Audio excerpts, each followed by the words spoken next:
bugso ng damdamin is a defense in grave threat. That's already in Israel versus people. I think Matibag also knows that because I saw something where he said na bugso ng damdamin is not grave threat. Noon pa yun, nung hindi niya alam kung kanino ba talaga siya papanig. Pero ngayon, halata na si NBI Director Matibag, hindi naman talaga independent na witness. Pumapanig talaga siya sa prosecution. Kasi, remember na ginagamit niya nga ang posisyon niya sa pag-intimidate ng Senator Judge Alan Peter Cayetano di ba? Na blockbuster, sabi, wala namang lalo na napapasama pa kasi yung incompetence niya nakikita. Hinahir siyang assassin, may attempt. Hindi pwede yung iisipin ko lang sa imagination ko na ipapa-assassinate ko si BBM, maraming tao nag-iisip niyan. Is that a crime? Lalo na pag natutulog sila. Ginadamgo nila ba? They're having a nightmare na ipa-deads nila si BBM, ipatigok nila ba? Hindi yan crime. Sinabi ni Matibag, hindi yan crime. They have to prove that Sara attempted to have him. In fact, not just a threat, but attempted to have BBM, then the First Lady, assassinated. Never mind Martin Romualdez because he will soon go to jail.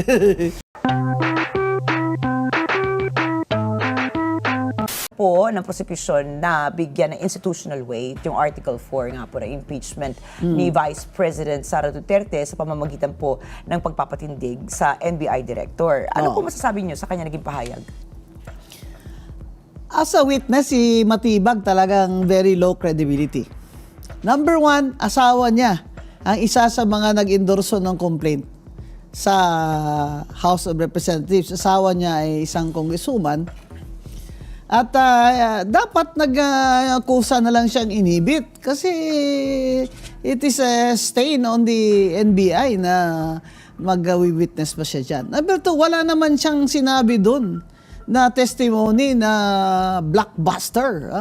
Sabi, wala namang lalo na napapasama pa kasi yung incompetence niya nakikita. Noong unang salta pa lang, sinabi ni Attorney Biluan, you're a lawyer, are you not? Sabi niya, yes. So, what is Rule 130, Section 28? Sabi niya, can you please refresh my memory? Director Matibag, NBI Director ka, grabe ka naman. Memorize mo na yung Rules of Evidence, grabe ka. Pag ang asawa mo ay pinatawag sa kaso na ikaw ang akusado, hindi siya pwedeng magtestigo laban sa iyo. Yan ang rules of evidence dyan sa 130 Section 22. Except kung ihabla ka niya ng example annulment o legal separation. Yan po naman napaka-importanting rule ng evidence, hindi mo alam. Alam mo ito si Matibag. Ang tapang-tapang Pero dapat ang tapang, may talino, Ricky. May talino. Kasi NBI Director, magkano ba sweldo dyan? Malaki sweldo dyan. Sabihin niya, itong threat national security concern ito, kaya ito violation ng Constitution, betrayal of public trust, sabi niya. Pero sinabi niya rin na yung pagplano mo na may ipapatay ka, that by itself is not a crime, sabi niya. Hindi mo naman kinaklaro talaga, Attorney Matibag Pero klarong-klaro sa nakikinig, nang tinanong siya na, may alam ka ba na hinire na assassin? Sabi niya, wala pa kami natutukoy kasi iniimbestigahan pa namin. Tapos, inabi niya, may person of interest siya, na makakapagsabi sa kanya. Pero hanggang ngayon, wala rin siyang sinasabi sa Senate Court na sino yung source niya. Kahit ibulong niya na lang. sa kay Senator Escudero para malaman naman kung talagang nagsasabi siya ng totoo. Ako, ito nga, nabanggit niyo po national security, dahil ayun din po yung kanyang isa sa mga nabanggit kahapon nung siya itumindig.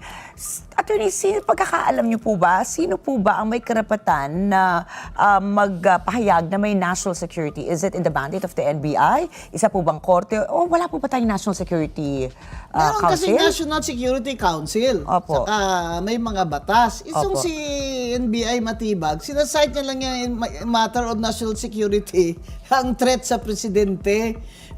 Pero hindi niya sinasabi kung bakit matter of national security. Kasi usually, if you say national security, you're referring to a foreign country. Di ba?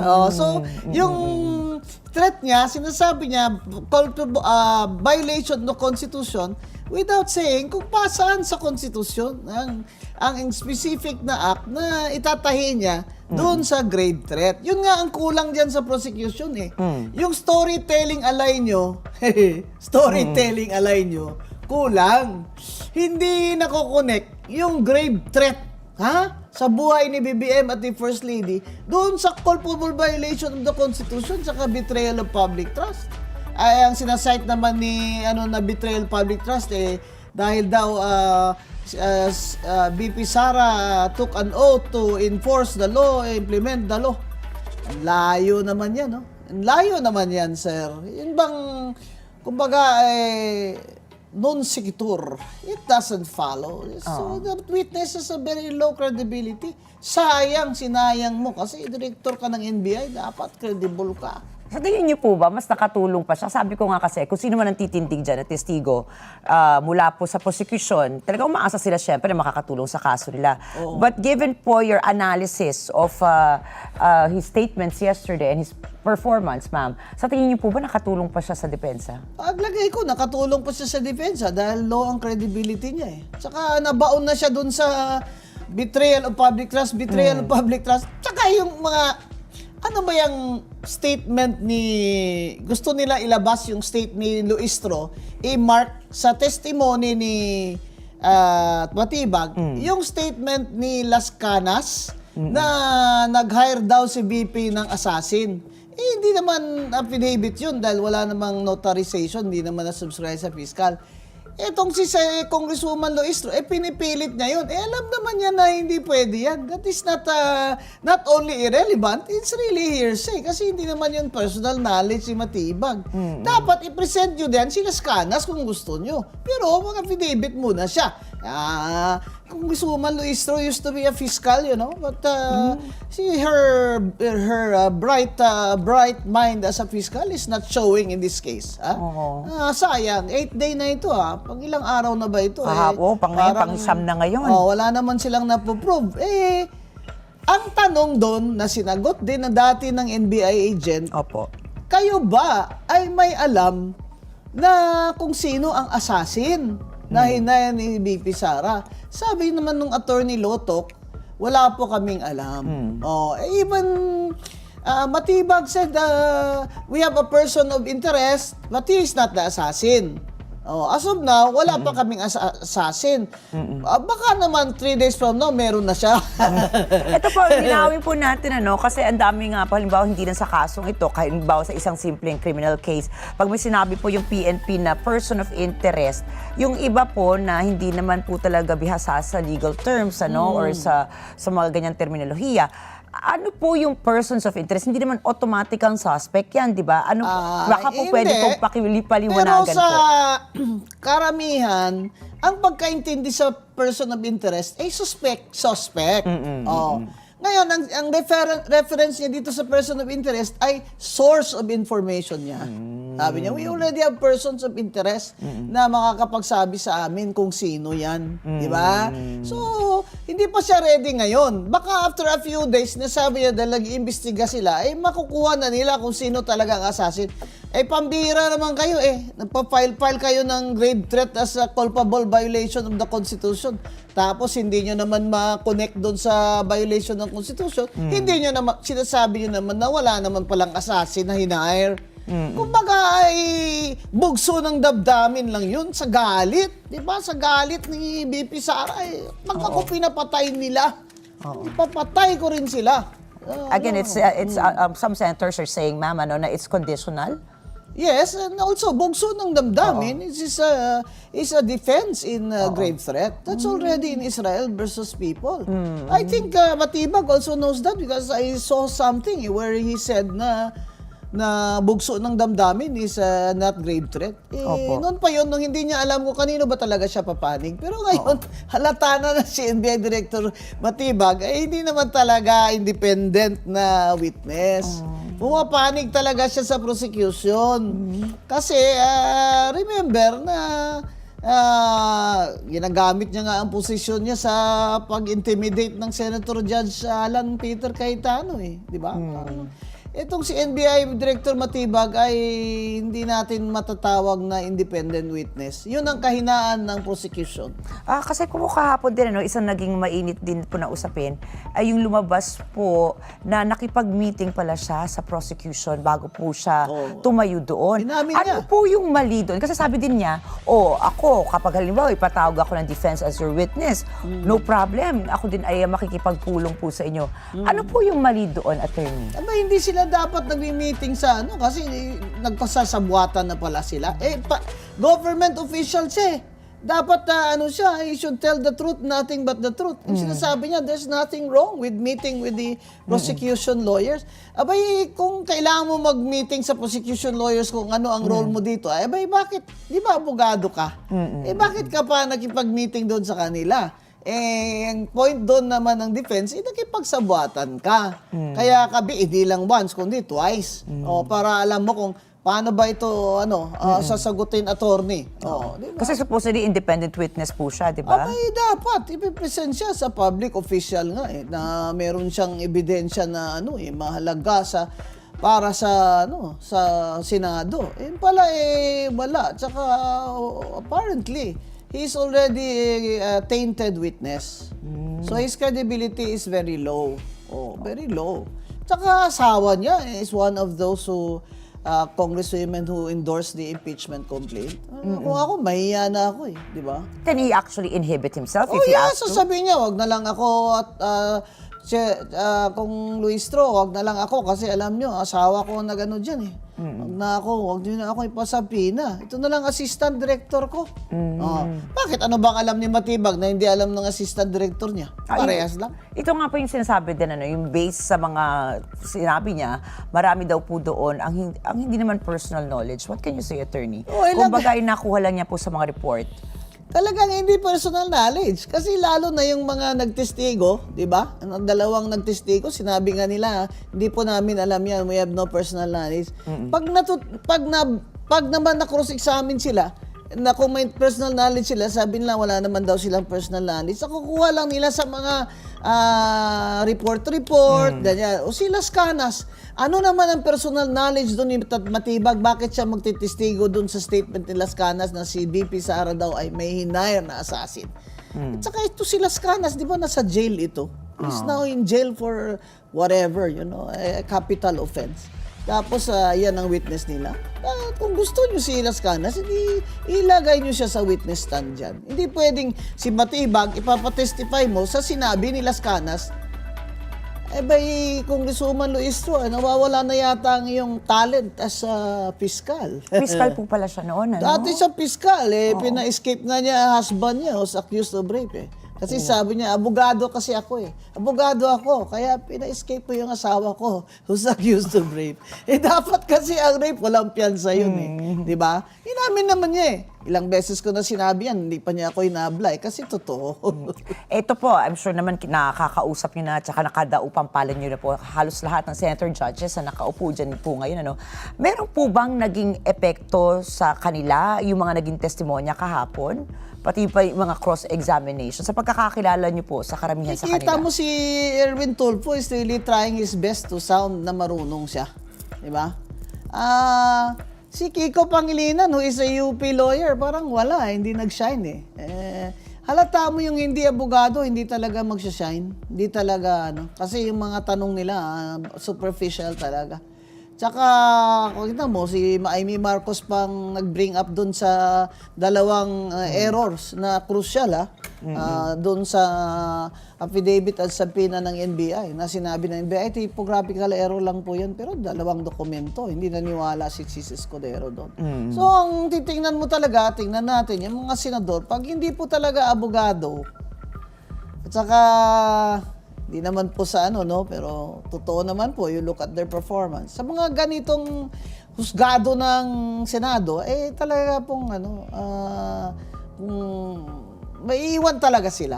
Kaya dapat po mag-aral sila ng todo-todo at yung kanilang mga abogados na staff ay mag-aral din ng todo-todo. Okay. Kaya lamang po talaga mga abogado dyan. Kaya tingnan nyo si Senator Pia and Senator Alan Peter. Kasi abogado sila. Si Amy who studied also law in UP. Lamang at nakaka sila tumbok ng ng points nila.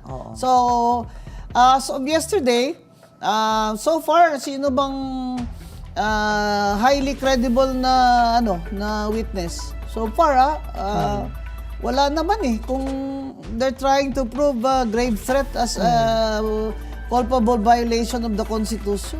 Hindi naman nila alam nyo kasi mga kababayan, ang hindi talaga nila ini-explain sa atin, ang ibig nila sabihin na ang grave threat ay culpable violation of the Constitution ay dahil pinaplano or na may inutusan si BP Sara na assassin na ipapatay si BBM para agawin niya ang presidency. Para agawin niya yung succession. Kasi ang hihina ng mga kukote. Tagal-tagal nyo na dan. 8 days na kayo, hintay naman ako ng hintay. Kailan ba ito itatay? Kailan ba ito itatay? Akala ko fireworks at matibag, hindi may pala. pasabog nga daw po kahapon Bago tayo magsimula, ayun daw po yung may pasabog nga daw po. Sumabog si Matibag. Nako. Ito po, halos matatapos na nga. I think, patatapos na nga po ang diskusyon ngayong araw kasi mag-extend po si Director Matibag, dahil hindi siya natapos kahapon. So, ito pong Article 4 na inuna nga po ng prosecution na litisin, ano po sa palagay ninyo ang kailangan patunayan ng prosecution para ma-establish nila na meron nga talagang Article 4? Yan nga, yung culpable violation of the Constitution na talagang may hinire siyang assassin, may attempt. Hindi pwede yung iisipin ko lang sa imagination ko na ipapa-assassinate ko si BBM, Maraming tao nag-iisip yan. Is that a crime? Lalo na pag natutulog sila. Ginadamgo nila ba? They're having a nightmare na ipa-deads nila si BBM, ipatigok nila ba? Hindi yan crime. Sinabi ni Matibag, hindi yan crime. They have to prove that Sara attempted to have him. In fact, not just a threat, but attempted to have BBM, then the First Lady, assassinated. Never mind Martin Romualdez because he will soon go to jail. So, it must be an attempt for that to be a violation of the Constitution because he wants to capture the succession. Papatay niya para siya na ang presidente. Klaro, ha? Dapat ganon. Wala namang attempt, wala ngang assassin, wala. Person of interest pa lang na magiging informant niya, wala pa sa ngayon kasi continuing pa ang investigation. Matatapos na ang investment, Director Matibag, wala ka pa rin. Ha? Tapos ka na. Pag hindi mo pa tinukoy mamaya ang attempt at sino ang assassin, wala na. Talagang the end na yung testimony mo. So ito nga po, di ba, itong mga nakalipas sa linggo, ang naging talagang basihan po ay yung video nga po, no? So notwithstanding, notwithstanding the videos, actually videos po yung mga pinilabas nila. Yung mga videos po niyan, notwithstanding if it's their authenticity, nagkaroon po ba sa palagay nyo from a legal perspective ng corroboration between the intent and the execution? Wala nga hindi nga na-connect Yung sinasabi ko nga, ako in my opinion, bugso yun ang damdamin Kasi doon sa ginawa nila kay Yusek Lopez na chief of staff niya, pinatayan pa ng ilaw, tapos ita-transfer pa sa women's jail. Grabe naman yun. Grabe naman yun. Yung iba naman na kinokontempt, dyan lang naman Sina Lisa Masa noon, dyan lang naman sa Senado sila tumira. Ayaw nilang ma-serve yung warrant, doon sila tumira. Ito, obvious na ito na ano na talaga, ito panggigipit ito kay BP Sara. Kaya, baiting din yung ginawa nila. Kaya nag-react siya ng ganun na galit siya. Malay mo kung hindi nga totoo yun. Malay mo, kasi sa akin, bugso ng damdamin yun. Which is not rape threat. Even if it's a threat, granting for the sake of argument, that is classified as a threat under the revised penal code. Meron ba talagang assassin? Wala naman Meron ba talagang attempt on the life of the president to make it a culpable violation of the Constitution? To capture the succession? Wala They were not able to prove that. You cannot just kick out, terminate, disqualify a vice president based on mere conjectures, based on the opinion of Matibag, which is a very low credibility, aside from the fact that his wife is one of the congresswomen endorsers of this complaint. Diba? So, wala hindi na connect So, sayang, pang 8 araw na, pero wala Yung ano lang dyan, yung lagi nilang sinasabi na yung video is an admission, kung hindi pala totoo yun, ibig sabihin na nagsinungaling siya? What kind of question is that? That's a theoretical question that should not be asked by a judge. Di ba? A judge should only be concerned with the relevant facts, not about a theoretical question. Kasi may nagtanong doon kung hindi pala totoo yun. Kasi sinasabi ko nga, as a bugso ng damdamin, baka sinabi lang yun kasi bugso ng damdamin yan Sinabi ng isang senator judge, kung hindi pala totoo yun, ibig sabihin ba nagsisinungaling si BP Sara? What kind of a theoretical question is that from a judge? The judge should ask for facts and evidence. Oo nga po, kasi diba, ako, ang pananaw ko naman dyan, kahit gaano kalimbawa ka explosive ang anumang pahayag, we have to remember that this is still evidentiary dapat. So, ebidensya. May context yung paggalit niya doon. May context yun Sinasabi nga pa-testify niyo sana si Attorney Yusek Zulaika Lopez o binawi nila kasi on second thought, they realized that it would have damaged their theory. That it would have really proven na bugso ng damdamin ito sa galit. Bago po natin tapusin itong Article 4, dahil nga papunta na po tayo sa Article 1 po ng impeachment. Kung dahil po kayo ay naging profesora ng UP Law, bigyan nyo nga po ng grade ang prosecution at depensa. Naging COMELEC commissioner judge din ako, di ba? Pero ito, grading. Pag-grade nga po, ano po ang sa tingin nyo marka itong ng si Matibag? Prosecution po at depensa. Hindi, si Matibag, 70. Buti nga 70 pa Kasi at least kung minsan naman ay nagsasabi naman siya ng totoo na wala siyang alam na may assassin. Pero sa value, probative value, wala hindi papasa Sa prosecution naman so far